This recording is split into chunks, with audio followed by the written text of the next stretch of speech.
Il y a une guerre en cours, une guerre invisible, silencieuse, qui se déroule pas sur un champ de bataille lointain, mais juste ici, derrière nos yeux. Et ce n'est pas une guerre pour du territoire ou des ressources, non, c'est une guerre pour la chose la plus précieuse du XXIe siècle, notre attention. Et si on a l'impression de la perdre, cette guerre, d'être constamment tirée dans 1000 directions, ce n'est pas un manque de volonté, c'est voulu.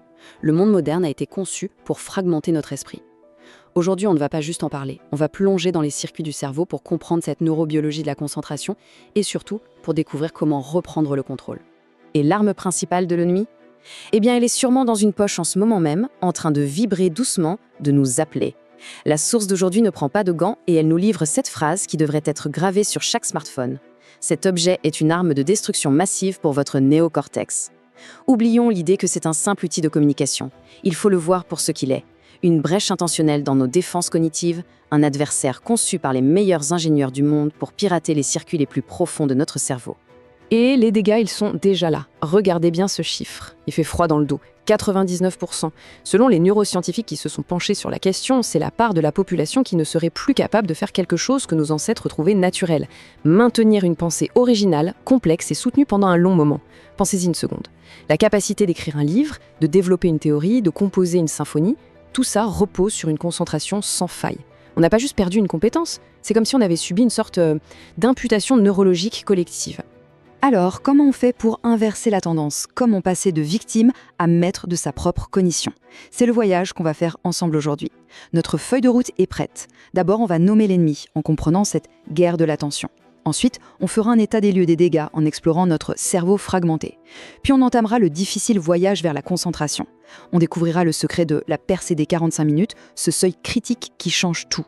Et enfin, on repartira avec un plan de bataille concret, le protocole du deep work. Première étape de notre enquête, la guerre de l'attention. Et non, ce n'est pas une métaphore, c'est une réalité biologique. Le résultat de cette guerre, c'est un état pathologique que notre source appelle la neurofamine. Imaginez un corps qui ne reçoit que du sucre, jamais de protéines. Il survit, bien sûr, mais il est faible, malade. C'est exactement ce qui arrive à notre cerveau.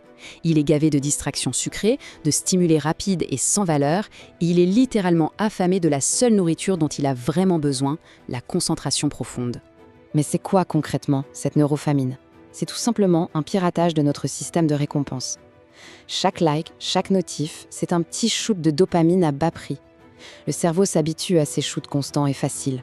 Le seuil de ce qui est intéressant monte en flèche. Et soudain, s'asseoir pour lire un livre, pour réfléchir, ça n'offre pas de récompense immédiate. Pire, ça demande un effort. Pour un cerveau devenu accro à la stimulation facile, cet effort n'est pas juste ennuyeux, il est neurologiquement douloureux. Une véritable torture chimique. Cette famine neurologique a un coût direct, bien mesurable. Et c'est là qu'on doit faire une distinction hyper importante. Beaucoup de gens se plaignent d'être fatigués mentalement. Mais la source insiste sur un autre diagnostic. On n'est pas fatigué, on est fragmenté. Imaginez un disque dur où tous les fichiers sont éparpillés en milliers de petits morceaux. Le système est lent, il rame, il est inefficace, c'est l'état de notre cerveau aujourd'hui. Chaque interruption brise notre concentration en 1000 morceaux. Et ce phénomène, il a un nom, le résidu d'attention. C'est une sorte de colle mental. Disons que vous rédigez un email important. Une notification apparaît. Un petit coup d'œil, 5 secondes à peine. Puis vous retournez à l'email. On a l'impression d'être revenu à 100%, mais c'est totalement faux. Une partie de notre rame cérébrale est encore collée à cette notification. Ce résidu peut bloquer jusqu'à 40% de nos capacités cognitives. Multipliez ça par les centaines de changements de contexte chaque jour, et on comprend pourquoi on a l'impression de ramer. Notre processeur central tourne en permanence avec le frein à main. Cette image, elle résume tout. À gauche, c'est la réalité de 99% d'entre nous. Le cerveau bombardé d'infos, la barre d'énergie cognitive dans le rouge. C'est le mode par défaut de notre époque.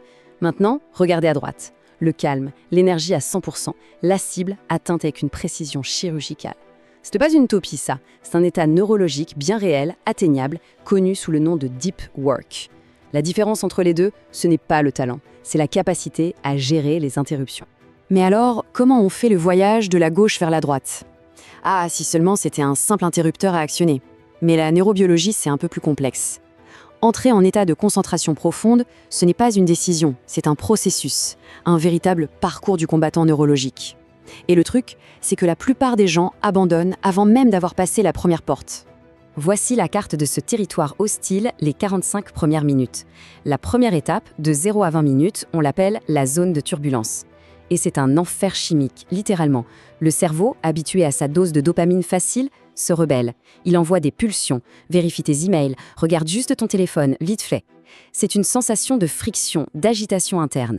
Et les chiffres sont sans appel. 90% des gens craquent ici. C'est la grande barrière de la concentration moderne. Mais pourquoi c'est si physiquement désagréable ? Parce qu'on est en train de mener une bataille contre l'un des réseaux les plus puissants de notre cerveau, le réseau du mode par défaut, le fameux DMN. C'est le pilote automatique de notre esprit. Et pour se concentrer intensément sur une seule tâche, il faut forcer ce réseau à se mettre en veille. C'est un véritable coup d'état neurologique. Et croyez-moi, le DMN ne se laisse pas faire sans combattre.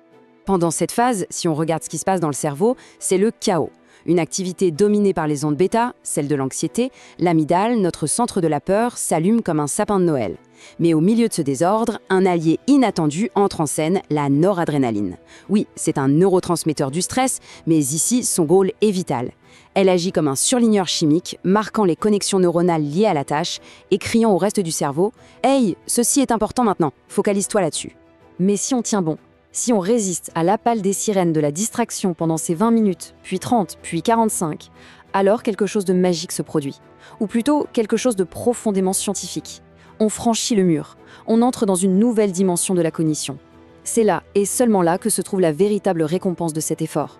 Cet état porte un nom un peu barbare, l'hypofrontalité transitoire. En clair, ça veut dire que la partie du cerveau qui abrite l'ego, le critique intérieur, celui qui s'inquiète du regard des autres et qui n'arrête pas de regarder l'heure, eh bien cette partie se met en veille. Le bavardage mental s'arrête net. Le sens du temps se dissout. L'immersion est si totale qu'il n'y a plus de séparation entre soi et la tâche. On ne pense plus au travail, on devient le travail. Et le retour sur investissement de cet effort initial, il est colossal. C'est ça le secret des gens les plus productifs. Une seule heure passée dans cet état de flow peut produire la même qualité de travail que 4 heures de travail complètement fragmentées, hachées par les interruptions. Ce n'est pas de la gestion du temps, c'est de la physique cognitive. C'est l'objectif ultime de tout ce voyage neurologique. Et ce n'est pas une seule substance qui est à l'œuvre, c'est un véritable cocktail neurochimique. On a la dopamine, pour la motivation, la noradrénaline, qui agit comme un laser, l'acétylcholine, le neurotransmetteur de la précision, les endorphines, qui créent une sensation d'endurance face à l'effort, et même l'anandamide, qui favorise les connexions inattendues, la créativité. C'est le cerveau qui fonctionne enfin à son plein potentiel. Savoir tout ça, c'est une chose, mais la connaissance sans l'action, ça ne sert à rien. La vraie question, c'est comment peut-on, de manière délibérée et reproductible, orchestrer cette alchimie dans notre propre cerveau ? Comment construire une rampe de lancement pour nous propulser vers cet état de deep work ? Voici le plan d'action, le protocole étape par étape. Mais avant même de commencer, il y a une condition non négociable. Une étude de l'Université du Texas a montré que la simple présence d'un smartphone sur un bureau, même retourné, même éteint, ampute notre capital cognitif disponible de 10%. Pourquoi ? Parce qu'une partie de notre cerveau est constamment occupée à ne pas le regarder. C'est un fardeau mental permanent, un handicap totalement invisible. Voici donc le protocole. Acte 1, le sanctuaire. Le téléphone doit être dans une autre pièce. Point. Acte 2, le rituel. Il faut un petit signal de 2 minutes pour dire au cerveau « Ok, maintenant on passe en mode concentration ». Acte 3, le cycle de 90 minutes. Notre cerveau fonctionne par cycle, il faut travailler avec sa biologie, pas contre elle. Acte 4, gérer les pensées parasites. Une idée arrive, on la note sur un papier et on revient immédiatement à la tâche. Et enfin, acte 5, la sortie délibérée. À la fin, on ne se jette pas sur son téléphone, on prend 5 minutes pour laisser le cerveau consolider l'information. Et ce n'est pas juste une question de productivité. L'enjeu est bien plus grand. Une nouvelle fracture sociale est en train de se dessiner. D'un côté, il y aura la majorité, dont l'attention sera contrôlée, louée et monétisée par des algorithmes. Et de l'autre, une nouvelle forme d'élite. Pas une élite de l'argent, mais une élite cognitive, ceux qui auront appris à maîtriser leur propre neurochimie. La maîtrise de l'attention, c'est le nouveau pouvoir. Et ça nous ramène à ce fameux mur, à cette zone de turbulence du début. Il faut changer complètement de perspective à son sujet. Cette friction, cette difficulté, ce n'est pas un signal d'arrêt. Ce n'est pas un signe qu'on est en train d'échouer. C'est simplement le prix d'entrée. C'est le mur que tout le monde doit franchir. Et la promesse, c'est que derrière ce mur se trouve absolument tout ce qu'on a toujours voulu accomplir. Voilà donc la conclusion. Cette 45e minute, ce n'est pas un mythe. C'est un seuil biologique, un état qui attend juste d'être déverrouillé. La question n'est plus de savoir si c'est possible, La science nous a montré la carte et le chemin. La seule question qui reste est celle-ci. Quel courage sera déployé pour affronter la turbulence et pour finalement reprendre les commandes de la plus incroyable machine de l'univers connu, son propre esprit?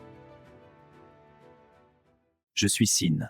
Je décrypte les mécanismes de votre esprit pour vous redonner les commandes. Fin du protocole.